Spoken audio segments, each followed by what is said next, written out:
a series of homes. They were spread out and hidden throughout Nazi-occupied Poland. The dangers brought by Nazi movements from town to town and by invading Russian soldiers forced my mom's family to move from one area to another area, hiding, almost playing cat and mouse. It wasn't that they were considered dangerous or enemies of the Reich. It was more that whenever danger came close, they moved to where the danger wasn't. And this became more and more difficult as the war advanced through Europe. The one constant in my mom's life was her doll. Now, the doll itself was nothing compared to the dolls of today. It didn't cry, it didn't hold its burp, and it didn't wet its pants. And perhaps putting it that way, my mom's doll was far superior to dolls of today because it didn't require any work or batteries to love it. The doll itself was not all that beautiful either. It wasn't porcelain and it didn't wear lace. Its body was made of wood, a hunk of wood actually that was roughly carved into the shape of a body. Over this crude wood was a dress, not particularly beautiful, and probably made by a piece of cloth that could not even be used to patch a real dress. The head, which was tied on with string, was a much better sculpted piece of wood.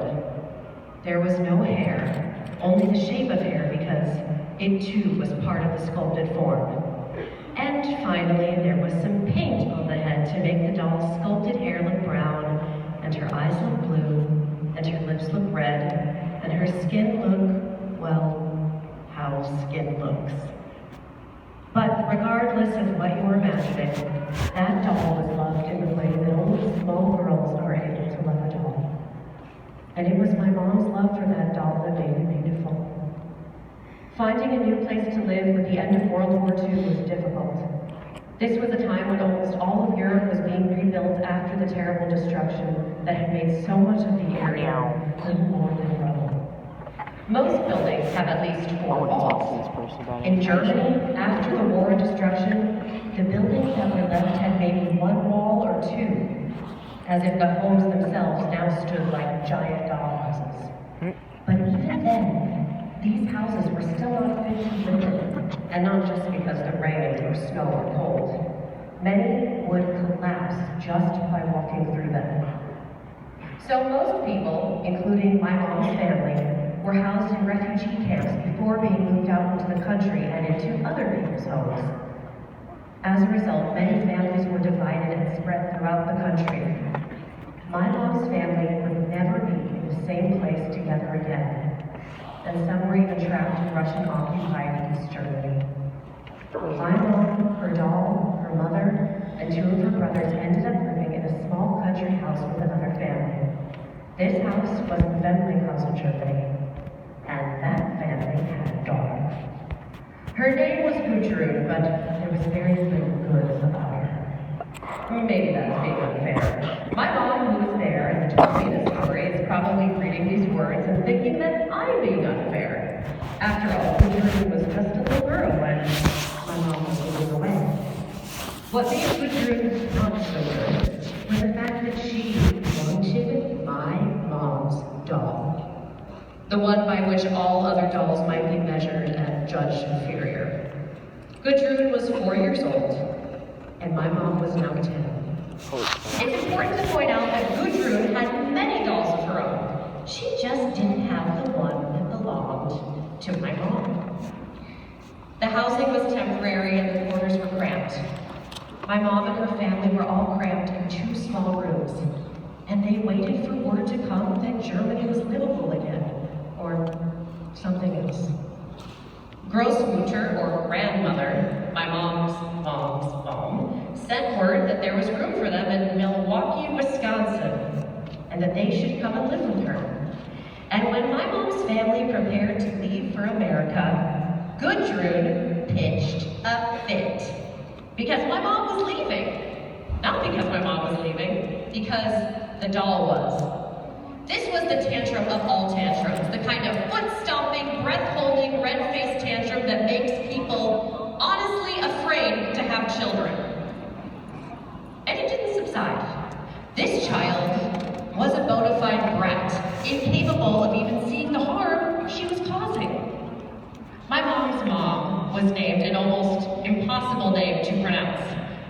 knew her as Oma, but her real name was Winterfest. Yes, try to say that. Winterfest. She had learned that life was filled with loss. She was widowed twice, trampled by a bull, had her leg ripped open by a stagecoach, a wound that never fully healed, and now half of her family, including some of her daughters, were trapped in East Germany. And they would not be part of the trip to America. All this loss changes a person. Whether for good or bad, Winterfest, my Oma, learned not to hold on to anything too tightly because it could be taken away so easily. She learned how to live and laugh with nothing, though this time was not really a time of laughter. And with Gudrun, it was a time of bellowing.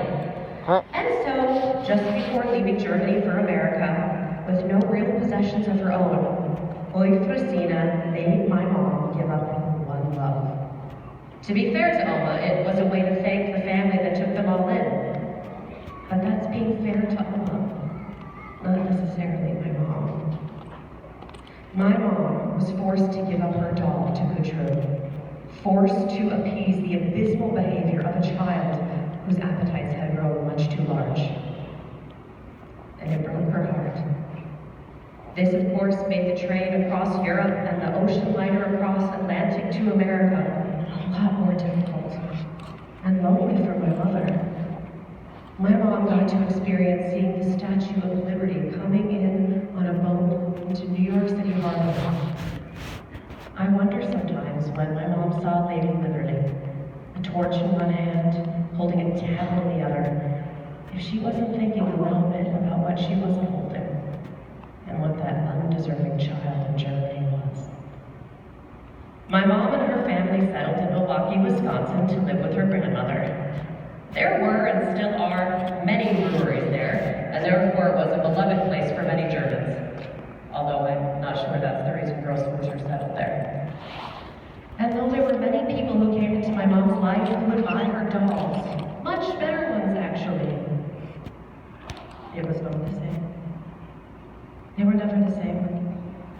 But there are some losses, some wounds, like those my Oma dealt with, and never fully heal. And maybe, just maybe, they aren't supposed to. You see, as my mom describes it, the pain of loss is also something not worth holding on to. And so growing up, every time I would be bullied by someone who wanted something I had, my mom was there to remind me that if people wanted it so badly, just let them have it. If I was in an argument, for the most part, if it really didn't matter, my mom was there to tell me that I should just let the other person have their dignity. If something I had was stolen, to not hold on to the anger too long, and to remember that in this life, things will always be taken from me. That's life. But she also wanted me to know that what is taken from me is not me. No one can take anything of me, just from me. I am not diminished, not one bit. And sometimes, I was lucky when indeed I had to go with less than I had had before. I don't believe this though because I was stone and my mom was water, that her constant dripping somehow wore a hole in my stone resolve. No, I believe what my mom says to be true because I have seen it. 50 years after my mom left Germany, she returned to visit some of her sisters and other family members. She had returned a number of times before then, but this was the 50th anniversary of her original departure, so she went again. It was upon this visit that one of her sisters told her that Gudrun wanted to see her. My mom never forgot Gudrun, and now, neither will I. My mother met Gudrun one morning in Germany over coffee and cake, and while they sat, now two grown women entering their golden years, Gudrun began to tell my mother about how she had become a mother herself. She told my mom about her children, and then about how she had become a grandmother a number of times over that. The two women shared pictures and exchanged their stories of new families and change, and then finally, when the cake was gone, the coffee was getting cold, Gudrun began to talk about the doll. Gudrun told my mom about how she had told her children the story of her childhood envy, and how she had taken the one thing a little girl had in the world. Gudrun told her children and her children's children the story many times, and taught them a very different lesson than the one my mom taught me, but no less important, no less valuable. Gudrun taught her children and grandchildren that it is a terrible thing to ever want what someone else has, to ever covet and take at the expense of someone else. Because to want something from someone else so badly is to diminish oneself. And there are some things, once taken, you can never give back. Gudrun begged my mom's forgiveness right there and told her that this was the most valuable lesson she could give her children. My mom, being my mom, pretended like she hadn't given it another thought. Gudrun wished that she still had the doll to give my mom. My mom told her that she was just grateful that they, as mothers, could teach their children both such important lessons, and how grateful she was that such good things could come from such a little doll. Gudrun pulled out a handkerchief from her purse. She again told my mom that she wished she still had the doll. She began to unfold the handkerchief, and then showed my mom what she brought for her. Gudrun still had the head. She still had the doll's head. The body had long splintered and broken apart, and the clothing it wore, not so much clothing in the first place, had torn and fallen to pieces. But the head remained, painted but worn, a doll well loved. Gudrun passed the head of the doll to my mom, and returned what she had taken from my mother. So, there was good to Gudrun after all, and how good in her children and her children's children, all because my mom lost the one thing she had. My mom, overwhelmed, returned to America and put the doll's head in her glass cabinet. This is the place where her most valuable pieces of china and silver and crystal are kept. And the doll's head is there still, to this day. My mom is of a certain age right now where she wants me to wander the house and let her know the things that she has and that she should leave me when she dies.